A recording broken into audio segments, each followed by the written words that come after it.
There exists a society of individuals who believe they are above even a world of gods, omega-level mutants, and immortals. The world's most social elite gather in secret through exclusive invitations only. They masquerade as nothing more than the highest echelon of social standing, yet their true intentions are exorbitantly sinister. They desire power and total control over the world, and by manipulating politics, global markets, and even conflicts, this shadowy organization exists as one of the most dangerous entities on the planet, having debuted in Uncanny X-Men number 129. By Chris Claremont and John Byrne, the Hellfire Club is a collective of the world's wealthiest and most affluent mutants. Deeming themselves superior in every conceivable way to those beneath them, the members of the Hellfire Club have sought to advance their agendas through the use and abuse of everyone and everything before them. This has put them at odds with the rest of the world's mutant population, most famously that of the X-Men. But for all its wealth and power, the Hellfire Club has seen better days, and its best days are likely far behind it. The affluent Hellfire Club has its roots in 18th century London, and it's even based on real life, too. To explain who and what Marvel's elite organization of mutants is,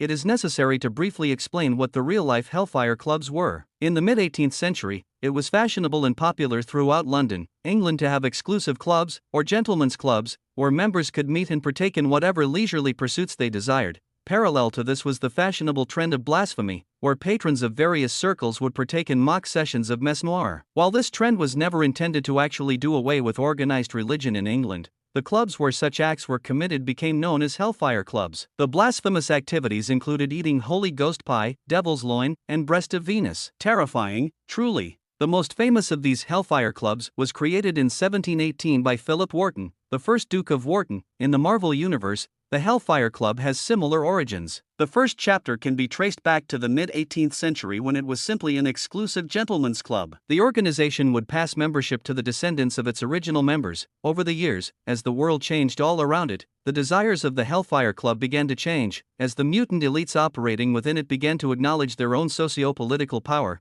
they used the Hellfire Club to sway world events in their favor. Rather than amassing its own standing army or claiming its own nation, the Hellfire Club chooses instead to operate in the shadows, influencing economic and political events in subtle ways. The Hellfire Club is structured around a very organized hierarchy. A chess motif adds flavor to the organization. Such a grand and regal organization must have only the strictest protocols, and the Hellfire Club most certainly operates in such a fashion. There is a hierarchy within the Hellfire Club, and its members take their importance very seriously. At the very apex of the organization is the Lord Imperial. It is the Lord Imperial who is the true ruler and overseer of the entire Hellfire Club and all of its international branches. Beneath the Lord Imperial is the Inner Circle. While the Hellfire Club operates publicly and allows outsiders to enter its ranks superficially, the Inner Circle is the heart and soul of the club. There have been numerous incarnations and iterations of the Inner Circle, dependent on who oversees the Inner Circle and what events have transpired around the Hellfire Club.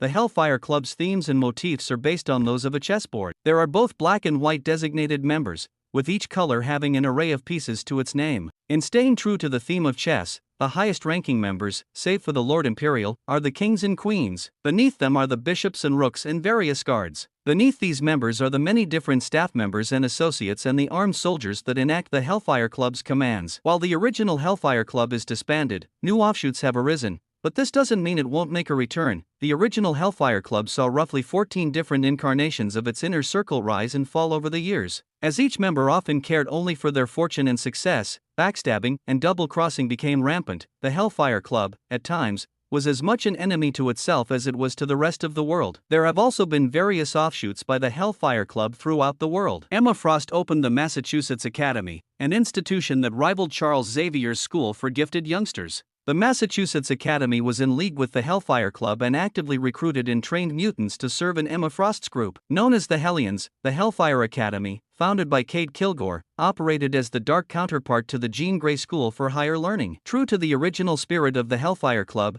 Kilgore purposefully trained renegade mutants to become supervillains so that he could profit from his own Sentinel program. Most recently, during the existence of the mutant island of Krakoa, Emma Frost rebranded the Hellfire Club as the Hellfire Trading Company. Its purpose was to export various mutant-made drugs to the rest of the world while also dealing in illegal exports and rescuing mutants from across the globe. The Hellfire Trading Company was broken into three major branches: the White Palace, overseen by White Queen, White Bishop, and White Knight; Blackstone, overseen by Black Queen, Black Bishop, and Black Knight; and the Red Keep, overseen by Red Queen and Red Bishop. The Hellfire Gala may have ended in disaster, But the Hellfire legacy will live on. The organization has suffered worse before. Despite all its facades and platitudes, the Hellfire Club has always been a source of evil and corruption in the world. The most famous example of the Hellfire Club's quest for power is the legendary Dark Phoenix saga. When Jason Wingard, aka Mastermind, brainwashed Jean Grey to become the new Black Queen, he unwittingly unleashed the Dark Phoenix into the universe. This, and countless other conflicts, have placed the Hellfire Club as a primary antagonistic force for the X-Men.